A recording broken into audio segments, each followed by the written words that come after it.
Hi, everybody. Welcome to Chapter 6, Habilitation Skills and Goals. Many of you have already been on site with the people that we serve, and so you might already know the habilitation goals that the people you're working with have. I'm going to share my screen with my PowerPoint.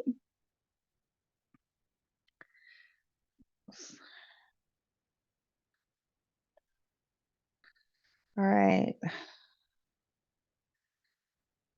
So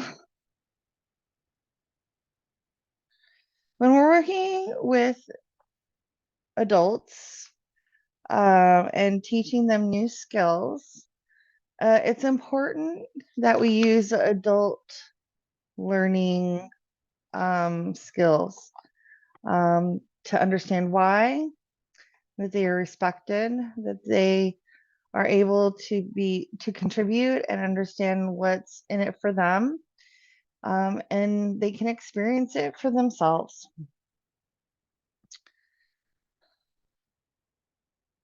How many of you have ever taught someone something? How did you do it?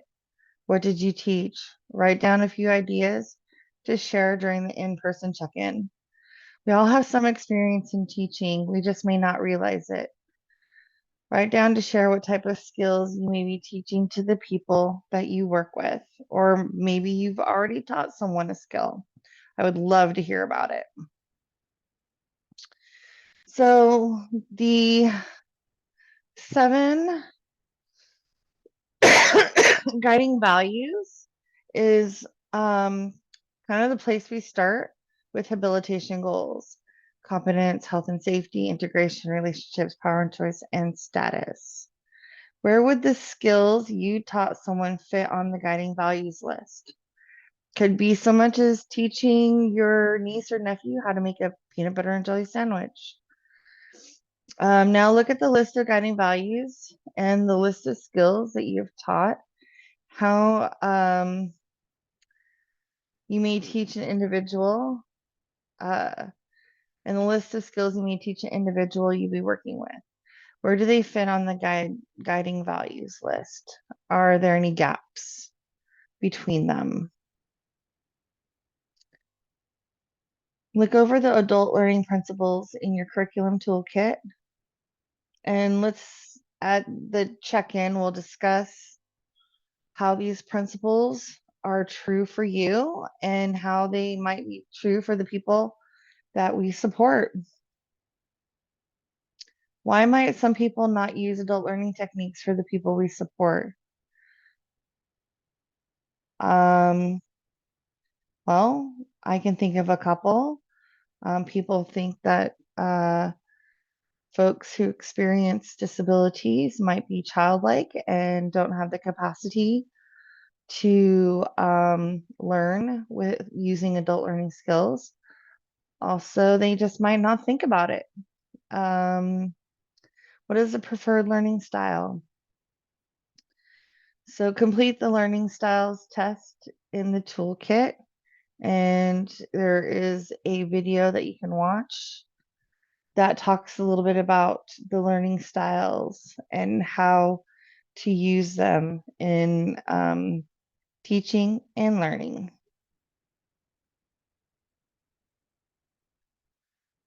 Learning styles and fundamentals. You can look this up. And there's a visual, auditory, and kinesthetic. How do you learn? What helps you learn best?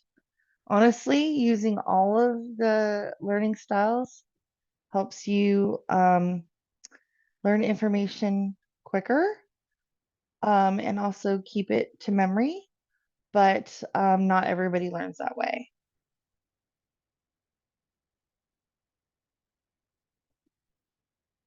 Another thing to consider when communicating with individuals and helping them with instruction is their learning style. We all have a predominant learning style, and we tend to teach others using our own rather than using theirs.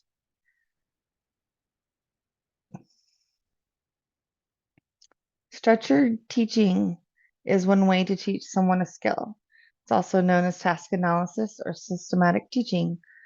It's the process of breaking down a skill into smaller steps. It's our responsibility to work ourselves out of a job. So, supporting the people we serve in learning how to do a skill step by step.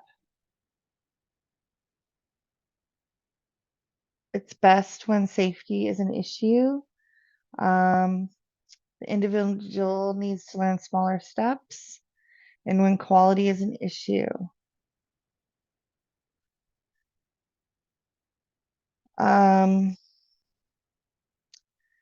In supported living, the tasks we teach are also measured, so there will be documentation. Ensure growth in the individual's progress.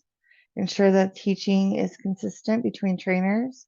Ensure feedback is given to the program writer so it can be adjusted. And know when to set new learning tasks for growth in a meaningful life. Your role is to be consistent.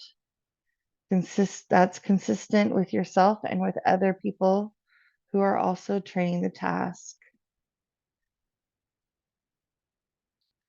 Another method of teaching is called backwards chaining.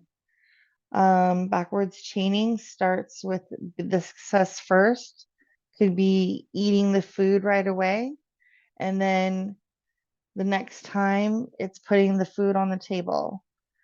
And you do the process backwards instead of forwards. Some benefits is of backwards chaining is reinforcement occurs naturally through experiencing the reward of immediate success. It doesn't require much short-term memory, eliminates frustration from starting and not being able to finish, keeps learner more involved. Positive nature is relationship building, and is an easier method of teaching. Over time, with repetition, the skill is transferred to long-term memory.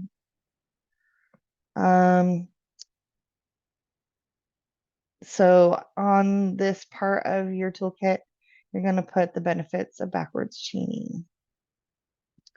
Forward chaining is just the opposite of backwards chaining. You start with the first step and you work your way up to the last step. Hierarchy of prompts. Full physical assistance is at the bottom. Use when person doesn't understand other directions. You're basically fully involved with the process. You're going to help them by maybe doing hand over hand to help them build muscle memory. Partial physical assistance, it could be a nudge on the arm or elbow or a tap on the shoulder to get their attention. It is not the staff doing a portion of the task, it's structured teaching. Modeling is showing the person what they're going to do and doing it right next to them. Direct verbal means you're telling the person what to do at each step.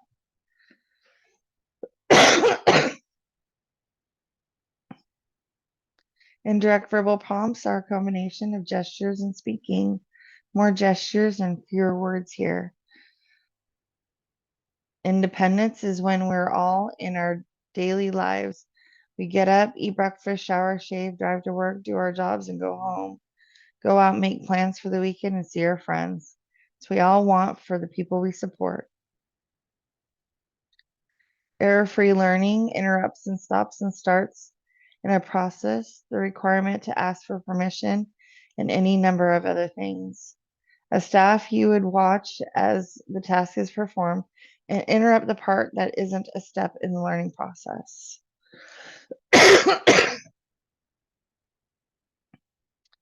Your role, be consistent in your teaching.